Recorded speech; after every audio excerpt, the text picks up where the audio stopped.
No, I think you're right on the point. This sport continues to get more competitive and more competitive every single race.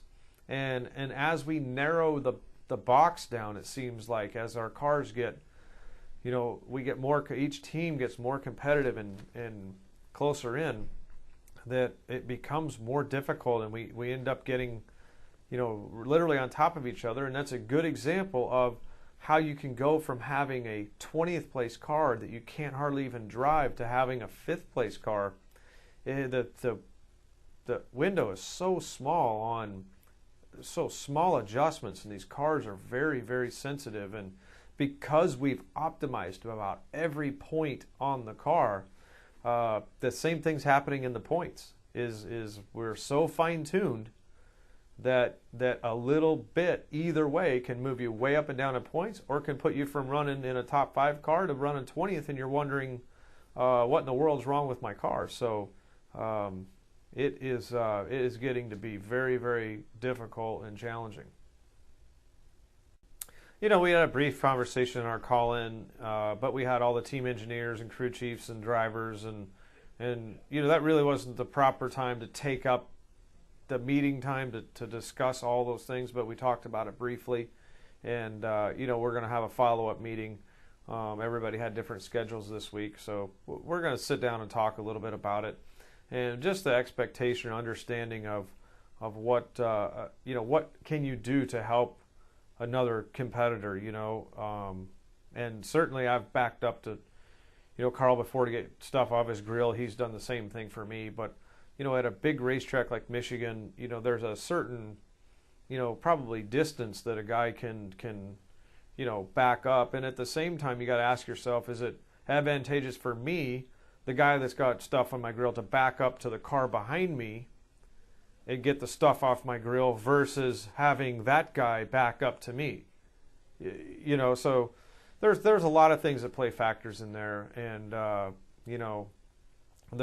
crew chief also had a strategy that we needed to be so many seconds ahead of the second place car so that we could pit under green and come back out, and if the caution came out, we'd still be on the lead lap.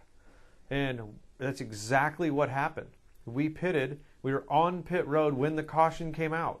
The very thing he was trying to put himself in position for happened, and we came out the leader of that sequence, and ultimately, that's probably what ended up winning us the race. So we want to work together at all cost, but we have to be reasonable about what we're asking one another to do.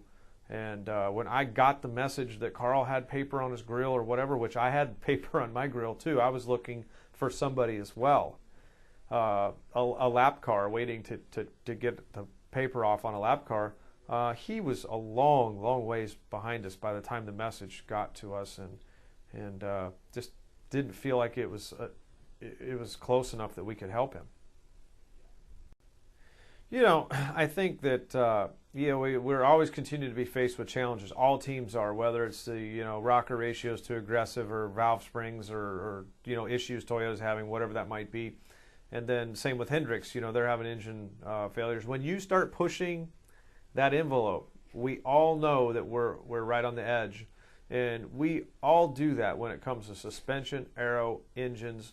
So we're always constantly trying to get the last little ounce out, and we don't feel like we're with this new car. We've only been with it for 15 weeks, so we know we have a long ways to go, and we have a lot more to learn about our car and what it likes. We're starting to figure out some areas that have got us a little bit of speed. So we're focusing on those areas to continue to bring up that speed.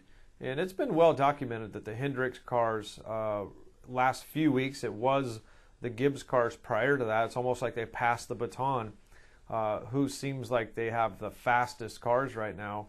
And we're continuing we're really, really gaining on those guys, especially, a second and a win. We love where we're at right now. We're gaining speed every week in our cars.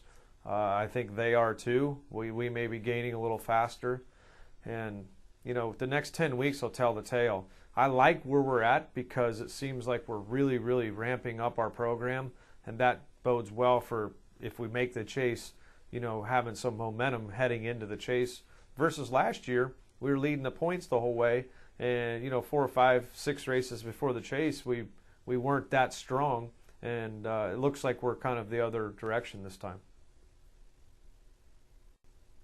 You know, I definitely think the new car is going to do very well in that under that circumstance. And, you know, it's kind of odd because we never know what to expect with this new car. It always kind of brings new things when we go to racetracks we haven't been to yet. I definitely think that this car has a much better opportunity to pass simply because we're allowed camber in the rear axle housing now, which we never had before. So it gives the car a little bit more rear grip.